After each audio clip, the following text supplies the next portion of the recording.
Taste the Daily. Madurai மாவட்டம் திருமங்கலம் சட்டமன்ற தொகுதி தென்னமநல்லூர் கிராமத்தில் மதுரை புறநகர் மேற்கு மாவட்ட அம்மா பேரவை சார்பில் மாபெரும் கிராம அன்னதான திருவிழா மதுரை புறநகர் மேற்கு மாவட்ட அம்மா பேரவை செயலாளர் தமிழழகன் தலைமையில் நடைபெற்றது.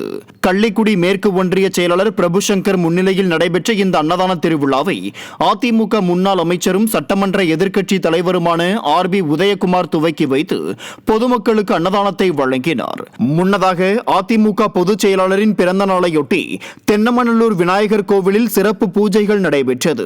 இதனைத் தொடர்ந்து தென்னமநல்லூர், காசிபுரம் உள்ளிட்ட பகுதியைச் சேர்ந்த ஏராளமான இளைஞர்கள் அதிமுகவில் இணைந்த நிலையில் அவர்களுக்கு அதிமுக முன்னாள் அமைச்சர் பொன்னாடை போர்த்தி வாழ்த்து தெரிவித்தார்.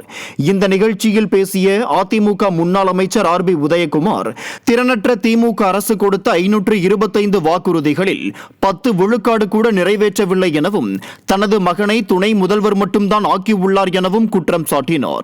இந்த நிகழ்ச்சியில் இளைஞர் மற்றும் இளம்பெண்கள் பாசறை மாவட்ட செயலாளர் சிவரக்கோட்டை ஆதிராஜா மற்றும் கழக நிர்வாகிகள் பலர் கலந்து கொண்டனர். வீணடித்திருக்கிற திராவிட முன்னேற்ற கழகத்துடைய அரசு உங்களுக்கெல்லாம் தெரியும். அவர்கள் 525 வாக்குறுதிகளை கொடுத்தார்கள். 10% கூட நிறைவேற்றவில்லை. இந்த முப்பரங்க அம்மன் கோயிலுக்கு முன்பாக இருந்து சொல்லுகிறேன், அவர் 90% நிறைவேற்றி விட்டேன் என்று சொல்லுகிறார். எதை நிறைவேற்றினார்? நீட் தேர்வை ரத்து செய்தாரா? கல்விக் கழகம் ரத்து செய்தாரா?